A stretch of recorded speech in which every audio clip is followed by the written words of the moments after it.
누가복음 13장 31절부터 35절까지 이르는 말씀입니다. 우리 말씀 받들 때 자리에서 일어나서 하나님의 말씀을 받들도록 하겠습니다. 곧 그때에 어떤 바리새인들이 나와서 이르되 나가서 여기를 떠나소서 헤롯이 당신을 죽이고자 하나이다. 이르시되 너희는 가서 저 여우에게 이르되 오늘과 내일은 내가 귀신을 쫓아내며 병을 고치다가 제3일에는 완전하여 지리라 하라. 그러나 오늘과 내일과 모레는 내가 갈 길을 가야 하리니 선지자가 예루살렘 밖에서는 죽는 법이 없느니라. 예루살렘아 예루살렘아 선지자들을 죽이고 네게 파송된 자들을 돌로 치는 자여, 암탉이 제 새끼를 날개 아래에 모음같이 내가 너희의 자녀를 모으려 한 일이 몇 번이냐. 그러나 너희가 원하지 아니하였도다. 보라, 너희 집이 황폐하여 버림바 되리라. 내가 너희에게 이르노니 너희가 주의 이름으로 오시는 이를 찬송하리로다 할 때까지는 나를 보지 못하리라 하시니라. 아멘. 자리에 앉겠습니다. 할렐루야. 우리 주님의 크신 은혜와 사랑이 오늘도 사랑하는 모든 여러분과 함께 하시기를 주의 이름으로 축원합니다. 사랑하는 여러분, 오늘 예수님께서 예루살렘아 예루살렘아 하시면서 예루살렘을 보시면서 탄식을 하셨습니다. 여러분, 이 예수님의 탄식은 어떤 탄식일까요? 여러분, 이 탄식을 바라보면 어쩌면 오늘 하나님께서 우리 이 시대를 바라보시면서 하시는 그 탄식이 아닌가. 오늘 예수님의 이 탄식은 또한 아버지 하나님을 대신하여 우리로 하여금 들을 수 있게 말씀하신 그 탄식이 아닌가라고 하는 생각이 듭니다. 그래서 오늘 말씀을 보면서 예수님께서 바라보셨던 그 예루살렘 도성, 그때 당시에 하나님의 발등상이 아니었던, 오히려 타락하고 죄악 가운데 가득 차 있었던 그 예루살렘이 아닌, 여러분 하나님께서 바라고 기뻐하시는 진정한 여러분 새 예루살렘 성, 여러분 그런 아름다운 하나님의 도성을 이룰 수 있는 우리 모두가 되기를 원합니다. 그래요. 하나님께서 우리를 바라보실 때 탄식이 아니라 여러분 기쁨이 되고 하나님께서 자랑할 만한 여러분 그런 믿음의 자녀. 저 천상에서 하나님께서 욥을 보시고선 그렇게 모든 사람들에게 자랑하시듯이 여러분 오늘 이 시대를 살아가는 우리 모두를 보시면서 기뻐하시고 자랑하실 만한 여러분 우리 모두가 되기를 주의 이름으로 축원합니다. 사랑하는 여러분, 오늘 말씀해 보니까 여러분 바리새인이 나와서 예수님 앞에 피하소서 이야기합니다. 그리고 여기를 떠나소서 이야기합니다. 헤롯이 당신을 죽이려고 하니까 빨리 여기서 벗어나소서라고 이야기를 합니다. 여러분 오늘 이 말씀 보면 참 이상하죠. 왜냐하면 마치 바리새인이 예수님을 위하는 것처럼 예수님께 다가와서 예수님께 그 위협을 알리고 이 자리에서 벗어날 수 있도록 요청을 하고 있는 것을 봅니다. 그런데 사랑하는 여러분, 이것은 사실은 예수님을 위하는 이야기가 아니었습니다. 왜냐하면 그 다음에 여러분 예수님께서 이것에 대해서 응답을 하여 주시는데 무엇이라고 이야기해 주시냐면 너는 저 여우에게 가서 이르라 라고 말씀을 하시면서 예수님께서 그 뒤에 이야기들을 말씀을 하시는 거예요. 여러분 예수님께서 그 여우라고 말씀하시면 바로 그 전에 바리새인이 헤롯이 당신을 죽이려고 합니다라고 이야기했기 때문에 분명하게 이 여우는 바로 헤롯입니다. 헤롯이 지금 교활한 꾀를 가지고선 이야기를 하고 있다라는 뜻이고요. 지금 그 헤롯에게 돌아가서 전하라고 말씀하시면 이 바리새인이 어깨너머로 몰래 이 비밀을 알고선 듣고 와서 예수님께 전하는 것이 아니라 이 바리새인들은 지금 예수님과 한 통속이 되어 있는 여러분 그런 잔혹한 악당들이었던 것을 예수님께서 이미 파악하시고서는 말씀하셨던 것입니다. 여러분 헤롯은 예수님께서 지금 자신의 통치 지역에 있지 않기를 원했어요. 왜냐하면 많은 사람들이 예수님을 따르고 있었고 많은 사람들이 예수님을 칭송을 하고 있었고 그렇게 수많은 무리가 예수님께서 가는 곳마다 집결해 있으니까 여러분 이 헤롯은 자기는 지금 로마의 아첨에서 얻은 권력을 가지고 있었고 여러분 저 예루살렘 성전은 과거 하나님께서 세우시고 하나님께서 기뻐하셨던 여러분 이 스룹바벨 제2 예루살렘 성전이 아니라 요한복음 2장 20절에 나와 있는 것처럼 헤롯이 이 의도를 가지고 46년 동안 여러분 저 로마에 아첨하기 위해서 중축을 해놓은 그런 성전이었기 때문에 여러분 이 헤롯은 어떻게 해서든지 로마 사람들에게 잘 보이고 싶은 마음으로 여러분 그렇게 살아왔기 때문에 여러분 사람들이 진정 자기를 따르지 않고 있음을 알고 있었기 때문에 그렇습니다. 수많은 사람들이 예수님을 따라가고 자기를 따라오는 사람들 몇 명 아첨꾼과 권력욕에 빠져있는 사람들인 것을 너무나 잘 알고 있는 헤롯, 또 자기 자신도 그렇게 로마의 아첨에서 얻은 권력이기 때문에 여러분, 이 헤롯은 어떻게 해서든지 예수님께서 자기 영역에 있지 않기를 원했던 사실을 우리가 발견해야 합니다. 물론 오늘 본문 말씀에 나오는 이 헤롯은, 여러분, 헤롯이라고 하는 그 이름은 한 사람의 이름이 아니라 바로 이 팔레스타인 지역의 로마로부터 분봉왕 직위를 받은 자들, 즉 분봉왕의 이름이, 분봉왕이라고 하는 이름이 바로 헤롯인데, 초대 헤롯, 곧 다시 말하면 헤롯 대왕이 아니라 그의 아들, 그의 자녀들로 3분할되었을 때에 여러분 안티파스라고 아들이 있는데, 바로 그 헤롯 안티파스가 바로 오늘 본문 말씀에 나오는 이 헤롯입니다. 그래, 이 헤롯은 나중에 무엇을 하냐면 세례 요한을 죽이는 일까지 감행하는 바로 그 헤롯이었기 때문에, 여러분, 이 헤롯이 그렇게 세례 요한을 죽이고 자기가 아닌 다른 사람들을 따라다니는 그 많은 사람들, 여러분, 그 사람들의 칭송이 또다시 이번에는 세례 요한이 아니라 예수님께로 향하였을 때에 여러분, 예수님을 죽이고자 했으면 여러분, 분명한 진실이었던 것입니다. 여러분, 그런데 이 헤롯이 그냥 그렇게 막 자꾸 사람을 죽이기만 하면 당연히 좋은 소문이 날 수가 없기 때문에 이번에는 먼저 그 일을 하기 전에 바리새인들을 먼저 보내서 사실은 예수님을 위하는 척하면서 예수님을 위협을 했던 것이에요. 그래서 할 수만 있다면 자신의 통치 지역에서 벗어나서, 할 수만 있다면 다른 자신의 형제들의 통치 지역에 가서 여러분 그렇게 그의 일을 하든 말든 어쨌든 자기 통치에서 벗어나게 하려고 했었던, 여러분, 이 헤롯의 음모 아닌 음모를 우리가 말씀을 통해 발견하는 거예요. 그래서 그 여우에게 가서 전하라. 예수님은 지금 이 바리새인이 왜 왔는지를 너무나 잘 알고 계셨고, 그리고 헤롯이 무슨 생각을 하고 있는지를 너무나 잘 알고 계셨던 것입니다. 그리고 예수님께서 이 말씀만 하시면, 만약 이 헤롯의 뜻대로 자신이 헤롯의 통치 지역에서 벗어나지 않고 계속 그 길을 걸어가게 될 때에 마지막으로 자신에게 감당하게 될, 자신이 감당해야만 하는 그 죽음이라고 하는 것이 이른다 할지라도 예수님은 그것을 피하지 아니하시고 기꺼이 그 길로 가시겠다고 하는 여러분 그 마음의 표현을 우리가 발견하게 됩니다. 그리고 우리는 이미 잘 알고 있는 것처럼 여러분, 이 예수님의 결단의 마지막은 바로 십자가였던 것입니다.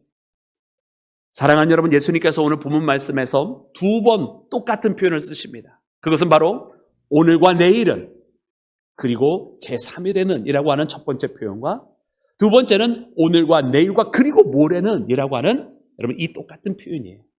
근데 이 2번의 표현 속에 예수님께서 각기 다른 것들을 그 뒤에 첨부하심으로써 예수님께서 우리에게 전하시고자 하는 중심 메시지가 오늘 본문 말씀 가운데 담겨져 있습니다. 여러분, 그 말씀을 우리가 다시 한번 읽기를 원합니다. 우리 32절과 33절 말씀입니다. 우리 다 같이 본문 말씀을 한 목소리로 합독해서 읽겠습니다. 시작. 이르시되 너희는 가서 저 여우에게 이르되 오늘과 내일은 내가 귀신을 쫓아내며 병을 고치다가 제3일에는 완전하여 지리라 하라. 그러나 오늘과 내일과 모레는 내가 갈 길을 가야 하리니 선지자가 예루살렘 밖에서는 죽는 법이 없느니라. 아멘. 여러분, 예수님께서 참 알기 어려운 말씀을 하셨어요. 자, 오늘과 내일은 내가 병을 고치고 귀신들을 내어 쫓을 것이지만은 제3일에는 완전하여질 것이다 말씀하세요. 여러분, 도대체 이 완전이라고 하는 것이 무슨 뜻이죠? 그리고 또다시 말씀하시기를 오늘과 내일과 모레에는 선지자가 예루살렘 밖에서는 죽는 법이 없느니라 말씀하세요. 아니, 선지자가 예루살렘 밖에서 죽지 아니한다면 예루살렘에서 죽겠다는 이야기인데 이 또한 무슨 이야기일까요? 여러분, 오늘 우리는 사순절을 준비하면서 이 의미를 어렴풋이나마 여러분 이해를 하고 있습니다. 예수님의 완전이라고 하는 것이 여러분 바로 십자가에서 예루살렘 안에서 일어나게 될 바로 하나님의 아들의 죽음을 통해서 일어날 것이라고 하는 것을 여러분 우리는 말씀을 통해 여러분 익히 알고 있습니다. 그런데 예수님은 왜 여기에서 오늘과 내일 그리고 제3일이라는 표현을 쓰고 또 다시 한번 오늘과 내일 그리고 모레는이라고 하는 여러분 이 표현을 쓰셨을까요? 여러분, 그것은 그때 당시에 이스라엘 사람들이 상투적으로 표현했던 관용어구와 연관이 있습니다. 여러분, 오늘과 내일이라고 하는 이 말은 우리가 날짜로 생각했을 때 바로 오늘, 투데이라고 하는 오늘, 그리고 투모로우라고 하는 내일만을 의미하는 것이 아니라 오늘과 내일은 내가 이런 일을 했어라고 하는 이 말은 내가 날마다 이런 일을 하고 있다는 뜻입니다. 오늘과 내일 나는 저 밖에 나가서 즐겁게 찬양을 하고 있어. 이 뜻은 나는 날마다 찬양을 하고 있다. 이런 의미로 사용을 하고 있었다는 말이에요. 그러면 예수님께서 오늘과 내일 내가 병자들을 고치고 사단을 내어쫓고 있다. 이런 뜻은 지금 예수님께서 날마다 그의 공생애가 무엇인지를 보여주고 있는 거예요. 육신을 입고 이 땅에 오셨던 예수님께서는 여러분 그의 백성들과 함께 하시면서 많은 사람들을 찾아다니시고 그들이 자신에게 몰려오든 아니면 몰려오지 않을 때는 직접 찾아가셔서 예수님은 그곳에서 주의 말씀을 전하시고 모든 약한 자와 병자들을 고치셨는 줄로 믿습니다. 여러분, 예수님께서 그와 같은 사역을 다 하고 계시다는 거예요. 날마다 그 일을 하고 계신다는 거예요. 그런데 예수님의 사역은 그것이 끝이 아니라는 거예요. 날마다 그런 일을 하고 있지만은 완전히 행해야 될 그 일이 아직 남아있다라는 것입니다. 그래서 제3일에 그것이 이루어질 텐데 제3일이라고 하는 것은 오늘과 내일 그 다음에 있는 날이잖아요. 그래서 세메론 그리고 오리온 그리고 마지막에 트리테 제3일이라고 하는 날이 오는데 그것은 세메론과 오리온이라고 하는 오늘과 내일이라고 하는 이 시간이 지나간 다음에 온다라는 거예요. 예수님께서 지금 날마다 이처럼 병자들을 고치고 귀신을 내어쫓고 있지만은 이것이 전부가 아니라 완전하게 되어질 무엇인가가 지금 다가오고 있다라고 하는 것을 예수님께서 말씀해 주신 것이 바로 첫 번째 오늘과 내일 그리고 제3일에는 이라는 말씀이에요. 그러면 그 완전한 것은 도대체 무엇인가 봤더니 예수님께서 다시 한번 말씀을 해 주시는데 오늘과 내일과 모레는 이라고 말씀을 해 주십니다. 그리고 하신 말씀이 예루살렘이라고 하는 장소를 언급하시면서 선지자가 예루살렘 밖에서는 죽는 일이 없는 이라고 말씀하시죠. 여러분, 이 말씀을 원어로 봤더니 오늘과 내일, 여러분 세메론, 그리고 오리온, 그리고서 마지막에 여러분 이 모레라고 한 표현을 여러분 모레라고 하는 표현으로 쓰지 않았더라고요. 원래 그 원문에는 뭐라고 되어 있느냐면 그 다음 날에는 이렇게 돼요. 그 다음에는 에쿠메넨 이렇게 되어 있어요. 여러분 그 다음이라고 하는 이 표현이 뭐냐? 그러니까 이 다음이라고 하는 표현은 의역을 해서 모레라고 쓴 건데요. 오늘 이 말씀은 사실은 그저 시간적인 오늘, 내일 그리고 모레가 아니라 장소와 함께 봐야 되는 것입니다. 예루살렘이라고 말씀을 해주셨어요. 그러면 오늘은 어딘가? 오늘은 지금 그 사람들과 함께 있는 예루살렘으로 향해 나아가고 있는 예루살렘이 아닌 밖에 갈릴리로부터 시작되는 그 발걸음을 말씀하고 계시는 거예요. 갈릴리에 선한 것이 무엇이 나겠느냐 말하면서 많은 사람들이 생각하기를 저 갈릴리 땅에는 이방과 많이 혼용되어 있어서 버림받고 말씀을 지키는 자들이 없는 것 같은 그 땅에서부터 예수님은 바로 이와 같은 일, 날마다 병자를 고치고 그들의 사들을 내어쫓으시면서 그들을 회복시키시는 일을 하고 계셨는데 그 발걸음이 거기서 끝난 것이 아니라 그 갈릴리로부터 시작이 되어서 점점 예루살렘으로 가까이 가는 거예요. 그래서 이 오늘이 끝나면 내일에는 무슨 일이 일어나는 겁니까? 바로 그 예루살렘에 도착을 하는 거예요. 그래서 거기에서 십자가의 길을 걸어가시는 거죠. 그러면 그 내일이 끝난 그 다음이 있다라는 뜻이에요. 그 다음은 바로 이 십자가를 통해서 완전하게 되어질 사건이 벌어질 텐데 오늘과 내일 날마다 육신의 병을 고치셨다면 그리고 사단을 내어쫓는 일을 하셨다고 한다면 완전하게 모든 질병을 내어쫓는 일, 완전하게 사단이 내어쫓기는 일 무엇입니까? 바로 인간의 궁극적인 문제, 죄로부터 이기게 하시는 사건인 십자가의 사건이 바로 그 다음에 일어날 사건이라고. 그래서 예루살렘에서의 이 십자가가 나무 위에 매달린 하나님의 아들을 보게 될 것이고 그의 죽음으로 보혈의 피로 말미암아 우리의 죄는 씻겨지게 될 것이고 그리고 사흘 후에 다시 그가 부활하심으로 그 다음에 완전하게 죄에 대한 승리를 하나님께서 만방에 선포하실 날이 다가올 것이라고 하는 것을 말씀하셨던 것인 줄로 믿습니다. 여러분, 그러기에 이 말씀은요, 예수님께서 지금 이 헤롯이 꾀를 내어서 빨리 내가 너를 죽일 테니 도망이나 가라 이렇게 말했던 이 사건 속에서 무슨 이야기야? 아버지 하나님의 뜻이 여기 있고 아버지 하나님의 뜻은 변할 수가 없다라고. 그리고 예수님께서는 담대하게 그 길을 걸어가고 계시는 중이라 이 길을 피하지 아니할 것이라고 말씀하시는 여러분 예수님의 음성을 오늘 우리 모두도 들어야 할 줄로 믿습니다. 죽음이 있다 한들 그것을 피하는 예수님이 아니죠. 어려움이 있다고 해서 여러분 그만둘 사역이었으면 애초에 시작하시도 아니하셨겠죠. 여러분 오늘 우리가 예수님을 닮는 이 믿음의 삶을 살아가고 있고 오늘 우리가 예수께서 우리에게 맡겨주신 그 사명 곧 땅끝까지 이르러 내 증인이 되리라고 이제는 예수님을 대신해서 전해야 되는 그 사명을 우리가 가지고 있다고 한다면 여러분 우리 또한 이 길을 걸어갈 때에 예수님께서 나의 이 갈 길을 가시겠다고 말씀하시는 내가 가야 할 그 길을 가겠다고 말씀하시는 이 길을 여러분 우리도 걸어가야 할 줄로 믿습니다. 여러분 우리 신앙의 선조들은 바로 그와 같은 길을 걸어갔습니다. 사도 바울이 그와 같은 길을 걸어갔고 베드로는 마지막에 로마에서 그 죽음의 길을 피하지 않고 그곳을 향해 나아갔습니다. 여러분 오늘 우리는 이 말씀을 들으면서 우리에게 있는 이 믿음의 길은 여러분 피해갈 수 있는 길인가? 어려움이 있으면 뒤로 도망가야 되는 길인가를 우리들 다시 한번 묵상할 때 아니로소이다. 우리도 이 길을 끝까지 걸어가리라고 예수님처럼 이 길을 우리도 마주하리라고 고백하는 믿음의 자녀가 되어야 할 줄로 믿습니다. 여러분, 이처럼 예수님께서 십자가의 길을 걸어가시는데, 여러분, 이 말씀을 하시고서는 예수님께서 이 걸어가시는 내가 가야 할 이 길, 내가 갈 길을 가야 한다고 말씀하시는 이 길 가운데 예루살렘이 보이는 거예요. 그러면서 그 예루살렘을 보시면서 예수님께서 탄식을 하셨습니다. 예루살렘아, 예루살렘아. 여러분, 하나님께서 많은 선지자들을 보내시고 이 예루살렘을 바꾸시기를 원하셨어요. 여러분, 예루살렘을 돌이키기를 원했어요. 여러분, 예루살렘이라고 하는 것은 한 도성을 의미하는 것이 아니라 온 이스라엘을 이야기하는 것이죠. 근데 그들이 달라지지를 않았어요. 여러분, 우리는 노아의 방주를 통해서 사람들이 회개하지 아니하고 심판받은 물의 심판을 잘 알고 있습니다. 여러분, 소돔과 고모라를 하나님께서 불로 심판하실 때는 그 적은 수의 의인이 없어서 심판당한 것을 우리가 잘 알고 있습니다. 하나님께서 아모스 선지자를 보내시고 호세아 선지자를 보내셔서 저 북이스라엘 향하여 돌아오라 했지만 돌아오지 아니하는 이스라엘 백성을 알고 있으며, 자기 형제 북이스라엘 멸망한 것을 뻔히 보고 있으면서도 남유다에게 예레미야 선지자를 보내서 이번만큼은 돌아서라 이야기했지만 돌아서지 아니하는 남유다의 바벨론에 의한 멸망도 우리는 잘 알고 있습니다. 하나님은 계속해서 주의 선지자를 보냈지만 끝까지 돌아오지 않는, 하나님은 말씀하십니다. 암탉이 자기 새끼를 보호하려고 그 날개를 펴서 보호하려 했던 것처럼 너희들을 부른 적이 몇 번이더냐. 하나님은 수도 없이 많이 그렇게 하셨다라는 뜻이에요. 여러분, 지금도 이 십자가의 길은 무엇입니까?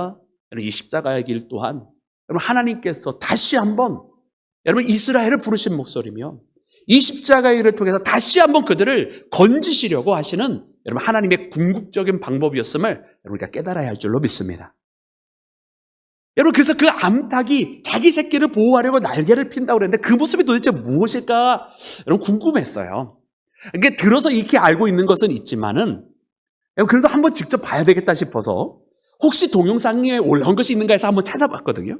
그랬더니 이런 장면을 발견을 했습니다. 여러분, 한번 암탉이 새끼를 보호하는 모습 한번 보시겠습니까? 여러분, 보시겠어요? 네, 뭐 대답 안 해도 보여드릴 거예요. 한번 보시죠. 어떤 분이 병아리가 깬 걸 보고서 그 다음에 촬영하려고 한 거예요.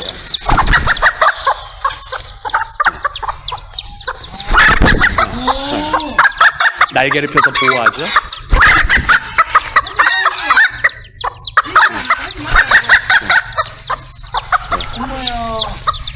태어난 자기 새끼를 보호하려고 주인에게 덤벼드는 모습을 봅니다.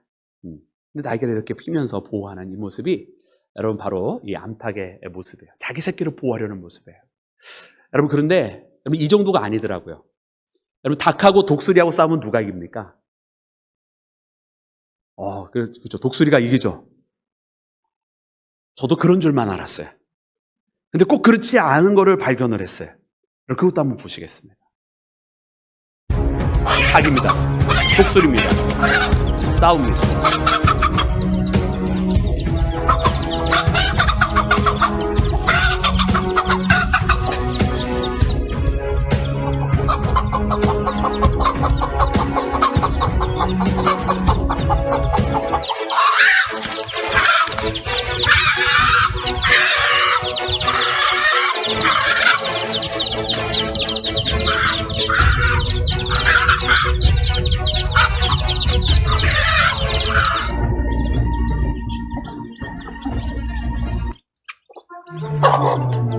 독수리가 또 왔죠. 또 싸웁니다.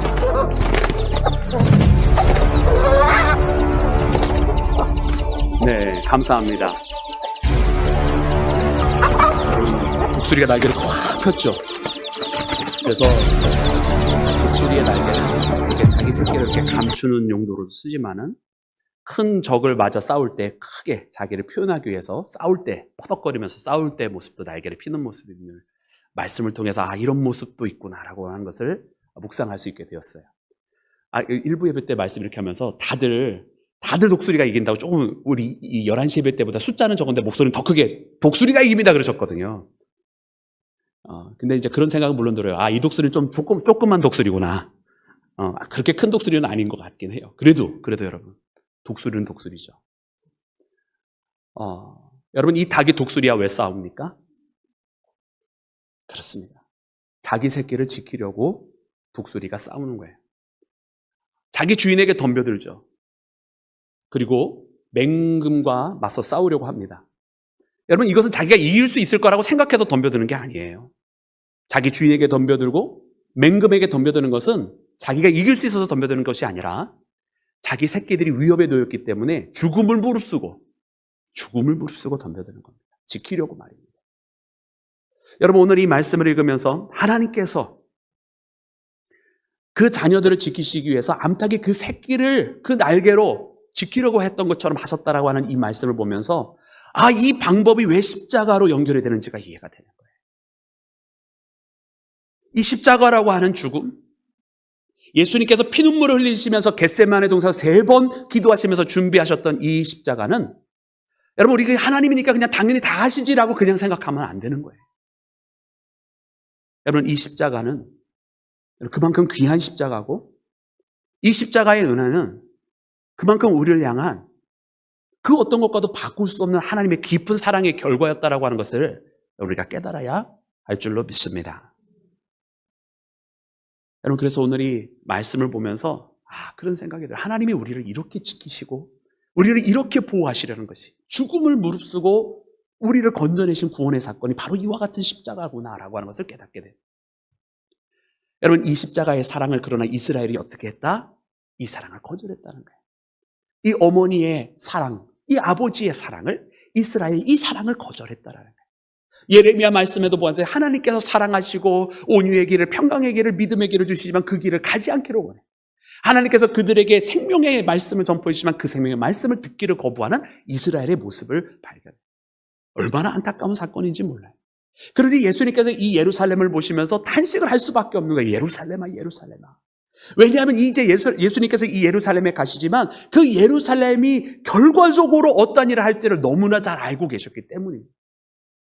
여러분, 하사엘이 열왕기하 말씀해 보면 엘리사를 찾아옵니다. 하사엘이 엘리사를 찾아온 이유는 자기 왕 아람 왕 베나닷이 이런 큰 질병 가운데 놓여져 있어서 자기 왕이 낫겠는지 물으려고 왔던 거예요. 여러분, 근데 그때 엘리사가 여러분 한동안 이 하사엘을 응시합니다. 거의 노려보는 것처럼 응시를 합니다. 근데 이내 곧 통곡을 하게 됩니다. 여러분, 왜 그러죠? 자기 왕의 안위를 걱정하면서 찾아왔던 이 하사엘을 왜 이렇게 하죠? 여러분, 이것은 엘리사는 그 다음에 일어날 일을 너무나 알고 있었기 때문에 그래요. 하사엘이 지금은 자기 왕을 위해서 오는 것처럼 그렇게 왔지만 결국 그 아람 왕 베나닷을 죽이고 그 왕위를 찬탈할 자가 바로 이 하사엘이기 때문에 그렇습니다. 이는 엘리사의 스승이었던 엘리야가 이미 하나님으로부터 예언을 받은 바 된 것이고요.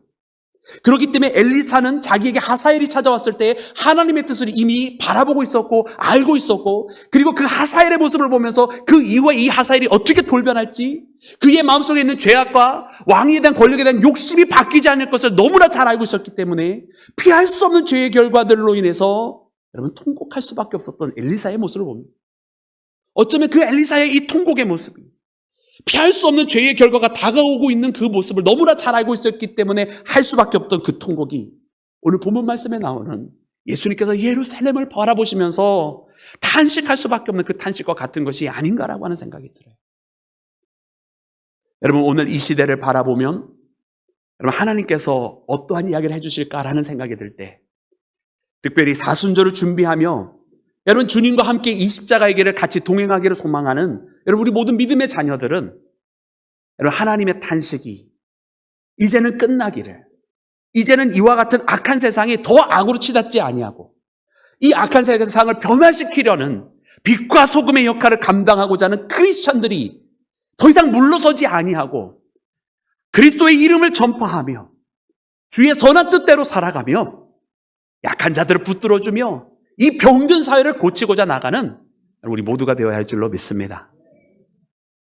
주님께서 공생애 동안 이루신 오늘과 내일 매일처럼 행하셨던 그 치유의 사건이 그것으로만 끝난 것이 아니라 십자가를 통해서 완전한 구원을 이루신 것처럼 오늘 그 완전한 구원을 우리에게 구세주 되시는 예수 그리스도를 믿는 우리는 그 완전한 승리 또한 우리의 삶 가운데 이루어야 할 줄로 믿습니다.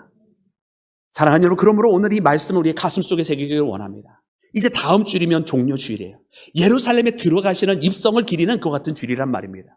오늘은 그 예루살렘을 바라보셨던 예수님의 눈길을 기억하는 날입니다. 여러분, 예수님께서 바라보시고 안타까우셨던 그 예루살렘. 여러분, 오늘 우리를 바라보시는 눈길은 그와 같지 않기를 소망하며 오늘 이 시대를 살아가는 우리가 다시 한번 능력 있게 살아가며 주의 말씀대로 승리하는 십자가의 용사가 되기를 주님의 이름으로 축원합니다. 함께 기도하겠습니다. 할렐루야. 주님 감사합니다. 오늘 우리에게 주의 말씀을 허락하시고 오늘 이 시간 주님의 뜻 가운데 우리가 더 가까이 나오기를 원합니다. 주님, 이제 사랑하는 모든 주의 자녀들 붙들어 주시고 한 명 한 명 주님께서 인도해 주시는 가운데 이처럼 베풀어 주신 크신 은혜와 사랑으로 승리하게 하여 주시며 주님께서 우리에게 주신 이 암탉이 그 새끼를 품는 그 모습, 맹금 독수리와가도 기꺼이 생명을 내어놓고 싸우는 그 모습을 바라보며 우리에게 주신 십자가의 승리가 바로 이와 같은 귀한 은혜였음을 깨달으며 주님 앞에 나아가는 자 될 수 있도록 도와주시옵소서. 모든 것을 주께 맡기며 우리 구주 예수 그리스도의 이름으로 기도드렸사옵나이다. 아멘.